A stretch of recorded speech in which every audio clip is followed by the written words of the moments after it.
حالات ایسے ہیں، آپ دیکھتے ہوں گے نیوز وغیرہ، ہماری جوان بچیوں کو صرف نقاب کی وجہ سے کالج سے باہر کیا جاتا ہے۔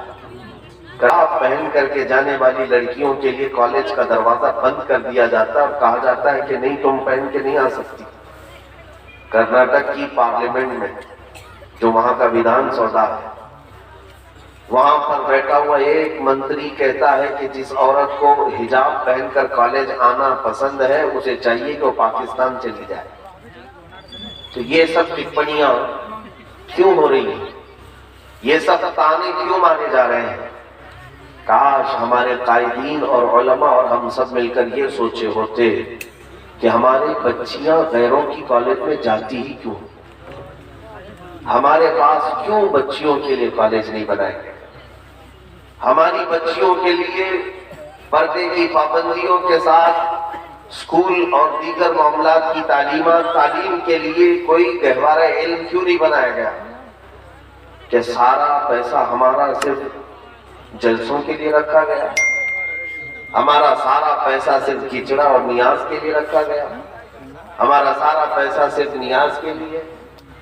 عزیزان گرامی وقار، ایک بات یاد رکھیں، جو قوم اپنے دینی اور دنیاوی علوم کے لیے خرچ نہیں کرتی تو پھر جاہل قوم اور نشہ کرنے والی قوم میں کوئی فرق نہیں ہوتا۔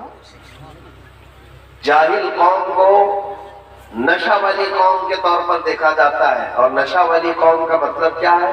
اس پر کیسا بھی بادشاہ مسلط ہو جائے، گدھا ہے کہ کتا ہے، نشہ کرنے والے کو کیا فرق پڑتا ہے کرسی پہ کون بیٹھا ہے؟ اس کو اپنے نشے سے مطلب ہے۔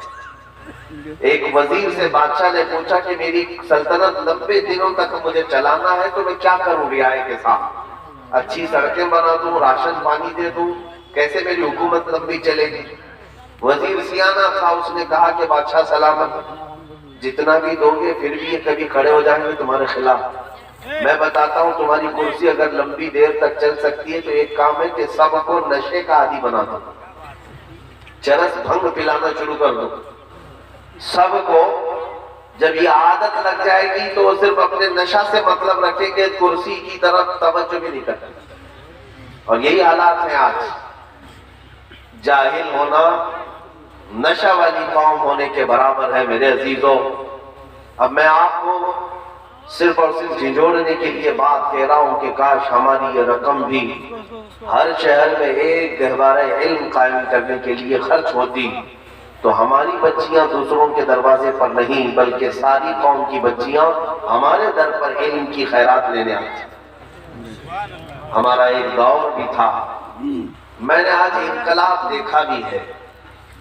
لوگ یہ سمجھتے ہیں کہ ہمارے بچوں کو کانوینٹ پڑھائیں، کرسچنوں کے اسکول میں پڑھائیں تو فراٹے دار انگریزی بولیں گے اور بہت ٹیلنٹڈ بچے بن جائیں گے، بڑے کامیاب اور اچھے ڈاکٹر اور انجینئر بن جائیں گے۔ یہ صرف اور صرف ایک مینٹیلٹی بنی ہوئی ہے اور لوگ یہ سمجھتے ہیں کہ ان کے ہاں پڑھانے سے ہی کامیابی ہے، لیکن ہم نے بدلتے ماحول کو بھی دیکھا ہے، بدلتے ماحول کو بھی دیکھا ہے۔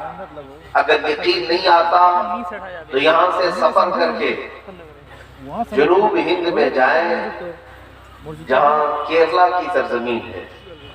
آج ہندوستان میں اسٹیٹ کی رپورٹ کے اعتبار سے اگر دیکھا جائے تو کیرلا ایک ایسا اسٹیٹ ہے جن میں 100% ایجوکیشن ہے، کوئی جاہل نہیں ہے، 100% لوگ ایجوکیٹڈ ہیں۔ کیرلا کے تمام لوگوں کی بات کر رہا ہوں۔ وہاں پر میں نے اتنے دورے کیے، بہت علاقے دیکھے، اگرچہ ہو سکتا ہے آپ کو زبان نہ سمجھ میں آئے لیکن ہر جگہ آپ کو علم کا ایک ماحول نظر آئے گا۔ بلکہ ہمارے ایک مقتدر عالم دین شیخ ابو بکر صاحب قبلہ جو مرکز الثقافت سنیہ کے بانی ہیں، ان کے اندر میں خود 8000 مدرسے چلتے ہیں جو بچوں کے لیے مکاتب ہوتے ہیں، 8000 کے قریب ہیں، اور جو C B S C board کے اسکول ہیں وہ 300 کے قریب اسکول ہیں۔ یہ انقلاب میں نے یہ دیکھا، میں کوئی لمبی چوڑی مبالغہ آرائی اور فضیلت بیان کرنے کے لیے حاضر نہیں آیا۔ ہماری گاڑی ایک جگہ سے گزر رہی تھی، ہم نے دیکھا ایک اسکول کے بورڈ کے باہر ایک اسکول کے گیٹ کے باہر بورڈ پہ لکھا ہوا تھا کہ ہماری اسکول میں قرآن پڑھانے کا بھی انتظام ہے۔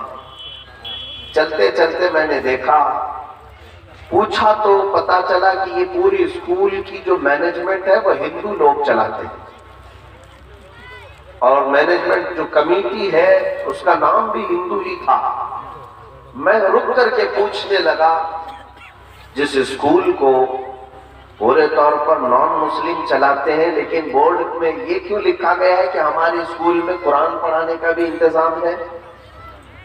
تو وہاں کے ایک عالم دین نے کہا، اس لیے کہ یہاں پر حالات اب ایسے ہیں کہ مسلمان اپنے بچے کو اسی اسکول میں بھیجتے ہیں جہاں قرآن پڑھایا جاتا ہے۔ دماغ بن چکا ہے، یہ ذہن بن چکا ہے، کوئی اپنے بچوں کو نہیں بھیجتا۔ تو ہمارے بچوں کو اٹریکٹ کرنے کے لیے، چاہے وہ مسلم اسکول ہو کہ نان مسلم اسکول ہو، وہ قرآن پڑھاتے ہی ہیں۔ ایک مدرس ہمارا بھی رکھتے ہیں، اگرچہ مینجمنٹ ان کی ہو، تاکہ مسلمان بچے بھی ہمارے پاس آ کر پڑھ سکیں۔ یہ انقلاب ہم نے دیکھا میرے عزیزوں، خوشی اس بات کی ہوئی کہ جب تم ہر میدان میں یہ طے کر لو گے کہ میری ابتدا الحمدللہ سے ہوگی، تو پھر دنیا تمہیں گیٹ کے باہر کرنے پر نہیں، اندر لینے پر مجبور ہو ہی جائے۔ آج ضرورت ہے اس بات کی کہ اس کی طرف توجہ کریں۔ آپ کی سرزمین سیمانچل، جیسے مولانا صاحب بتا رہے تھے، اکثر لوگ مزدوری کرتے ہیں، کیا فرق پڑتا ہے؟ آپ بزنس کرو، تجارت کرو، مزدوری کرو، جو بھی کرو، لیکن میرے عزیزوں، ایک روپیہ بھی تمہارے پاس آتا ہے، امت مصطفیٰ کے مستقبل کے لیے کہیں خرچ کرو۔ آپ اپنا مائنڈ سیٹ کر لو کہ کہاں ہماری رقم جا رہی ہے۔ صرف نیاز میں، صرف عرس میں، صرف جلسے میں نہیں، یہ ایک رات کے لیے ایک قلعہ ایسا بناؤ کہ رہتی دنیا تک، قیامت تک وہاں سے لوگ سیراب ہو سکیں، وہاں سے اپنے علم کی پیاس بجھا سکیں۔ ورنہ اس طرح کے اس سے بھی بڑے جلسے آپ کر سکتے ہیں، مجھے پتا ہے، اس سے بھی بڑی کانفرنس کر سکتے ہو، 10-15 لاکھ روپے خرچہ کر کے بھی پورے گراؤنڈ کو بھر بھی سکتے ہو۔ ہوگا کیا؟ تاریخ میں صرف اتنا بتایا جائے گا کہ ایک رات کو اتنا بڑا جلسہ ہوا تھا، لیکن آنے والی نسل کو کچھ پتہ نہیں۔ لیکن اگر آپ کوئی ایک دینی ایسا ادارہ قائم کرتے جہاں پر دنیاوی علوم کی بھی خیرات ملتی ہو، تو میرے عزیزوں 25 سال گزر جائیں، 50 سال گزر جائیں، بچے وہاں پر علم حاصل کرتے رہیں گے اور کہیں گے ہمارے فلاں بزرگوں نے اس کو اپنے خون پسینے کی کمائی سے بنایا تھا۔ ان باتوں کی طرف توجہ کریں، ورنہ زبردستی آپ کو اس طرح اتنی رات تک جلسے کرنے کا کوئی حاصل نہیں نکلے گا، کوئی حاصل نہیں نکلے گا۔